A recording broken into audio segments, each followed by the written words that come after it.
Isipin nyo to, paano kung yung pangalan mo lang sapat na para makapag-umpisa ng isang transaksyon na milyon-milyon ng halaga? Ang mas malala, wala ka man lang kalam-alam. Well, yan mismo yung nasa sentro ng isang napakakomplikadong isyu sa politika. Nabubusisiin natin ngayon. At lahat to nagsimula lang sa iisang testimonya ng isang kontraktor. Grabe, isang pangungusap lang pero ito na yung nagpasiklab sa lahat. Pakinggan nyo ha. Sinabi ng mga mambabatas na ang pera ay i-deliver kay Romualdez at Co. Yan, yung mga salitang yan mula sa kontraktor na si Curly Diskaya. Yan yung biglang naglagay sa ilan sa pinakamakapangyarihang politiko sa bansa sa gitna ng isang malaking kontrobersya. Okay, so paano nga ba tayo umabot sa ganitong kabigat na akusasyon? Para maintindihan natin, kailangan nating balikan kung saan ba talaga to nagsimula. At ang lahat nag-ugad sa isang Senate hearing. Ang topic dapat, yung mga ghost flood control project. Pero biglang nauwi sa pagbato ng mga talagang mabigat na pangalan. Kumbaga, sa gitna mismo ng hearing, parang nagbukas ng Pandora's box itong si Diskaya. Walang preno, isa-isa niyang pinangalanan yung mga opisyal na di umano'y sangkot. Isipin niyo yung bigat nun, nasa harap ka ng Senado, live pa sa media. Siyempre, anong nangyari? Sa isang iglap, national headline na agad ang testimonya niya. Pero dito na ngayon papasok yung twist.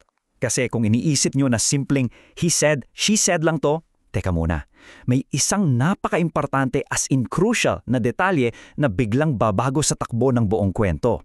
At ito, yung sinasabi kong crucial na detalye. Kasi sa unang dinig, di ba, parang ang dating ay direktang utos mula sa itaas. Pero nung nilinaw, lumabas na, hearsay pala.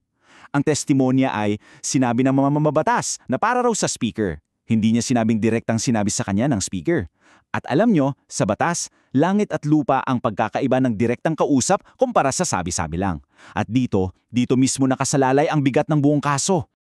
At para lalong idiin yung punto na hearsay lang ang lahat, ito na mismo yung sinabi ni Diskaya. Pero take note, sa ibang hearing na to, sa House of Representatives na. Pakinggan yung maigi. Wala po akong direktang transaksyon. Ang linaw, di ba? Para sa marami, isa itong malaking pag-atras mula doon sa paunang impresyon na iniwan niya sa Senado. Siyempre, hindi naman diyan nagtatapos ang kwento. Ngayon, pakinggan naman natin yung kabilang panig, yung depensa. Kasi hindi lang sila basta tumanggi. Sa halip, ipinakilala ni na Speaker Romualdez at maging ng Pangulo ang isang konsepto na, aminin natin, madalas nating marinig sa mundo ng politika, ang name dropping. At ito na nga yung naging opisyal na linya ng depensa nila. Isang mariin at diretsyong pagtanggi mula mismo kay Speaker Romualdez. Malinaw yung argumento niya eh. Hindi raw siya sangkot, bagos siya raw ang biktima. Biktima ng mga taong basta na lang ginamit ang pangalan niya nang wala man lang siyang pahayantulot. So ano nga ba talaga itong name dropping na to? Para mas madali nating maintindihan, parang ganito lang yan. Sa araw-araw na buhay, di ba? Parang yung kakilala mong gustong makapasok sa isang club, tapos sinabi sa bouncer, pinsan ako lang may-ari niyan, kahit hindi naman totoo. Sa politika, halos ganun din yung konsepto. Pero syempre, mas malaki ang nakataya. Hindi lang pinto ng club, kundi pabor, pondo at impluensya. Kahit pa walang kaalam-alam o basbas yung taong binabanggit. At sumausaw na rin dito si Pangulong Marcos at nagbigay siya ng isang mahalagang distinction. Para sa kanya, may malinaw daw na linya. Sabi niya, yung name dropping mismo, yung pagbanggit lang ng pangalan, hindi raw yun krimen. Pero kapag ginamit mo na yung pangalan na yon para magnakaw o para manloko, ayon, ibang usapan na yon, dun na yon nagiging krimen. Isang legal na pananaw to na nakatutok talaga sa intensyon sa likod ng paggamit ng pangalan. Okay, so ngayon, ang sitwasyon natin ay salita laban sa salita. Hearsay laban sa name dropping. Dahil dyan, yung tanging matibay na alasanan ng mga nag-aakusa ay yung kanilang sinumpaang salaysay. Kaso, pati yun, kinwestiyon din. Kasi 'di ba, sa isang laban na puro salita lang ang puhunan, yung sinumpaang salaysay o affidavit, yan dapat yung game changer. Yan yung papel na magpapatunay na seryoso yung akusasyon. Kaya naman, nung sinimulan na tong himayin ng mga mambabatas, dito na raw nila nakita yung mga butas. At ito yung tatlong pangunahing atake nila para kumbaga wasakin yung kredibilidad ng affidavit. Una, yung technical na aspeto. Expired daw yung notaryo. Sabi ng isa, parang basurang papel na lang daw yan. Pangalawa, yung lohika. Magulo raw yung timeline ng negosyo nila. At pangatlo, yung motibo. Yung tinawag nilang selective amnesia. Bakit daw parang may pinipili lang silang isabit habang yung iba kinalimutan na lang? So dahil sa mga isyung yan, yung notaryo, yung timeline, at yung sinasabing amnesia, ito na yung naging parang hatol ng kamara sa ebidensya.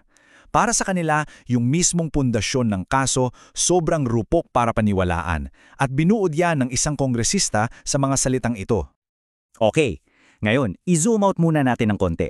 Kasi atong buong kwentong to, hindi lang naman to tungkol sa mga taong sangkote. Sinasalamin nito ang isang posibleng mas malaki at mas malalim na issue. At dahil dito, mapapaisip ka talaga. Ang problema ba ay nasa iilang tao lang na sangkot? O baka naman nasa buong kultura na ng politika kung saan ang simpleng sabing-sabi ay pwedeng maging batayan para magpalitan ng impluwensa? Dito natin mas maintindihan kung paano raw gumagana yung sistema. Yung name-dropping nagiging parang tool, isang kasangkapan. Yung mga linya na para kay speaker o para sa taas, nagiging parang magic words yan para makakolekta ng pera ang mga middlemen. Sa ganitong sistema, ang dali-dali lang i-hijack ang pangalan ng isang makapangyarihang tao, gawing puhunan sa sariling raket, at yung chismis o sabi-sabi nagiging sandata. At bilang panghuling salita mula sa kanilang kampo, dito bumabalik yung argumento ni Speaker Romualdez. Sabi niya, ang laban na to hindi lang tungkol sa pera, kundi tungkol sa tamang proseso. Ang panawagan niya, ibalik natin ang usapan sa tunay na ebidensya at iwasan yung tinatawag na trial by publicity na nakabase lang sa sabi-sabi. At dito natin iiwan ang talakayang ito na may isang malaking tanong. Sa isang sistema kung saan ang basehan ay sabi-sabi at kung saan ang pangalan ng isang tao ay pwedeng gamitin ng wala siyang kaalam-alam, paano pa nating matutukoy kung sino ba talaga ang dapat managot? Yan ang tanong na nagpapakita kung gaano talaga kakomplikado ang paghahanap ng katotohanan sa mundo ng politika.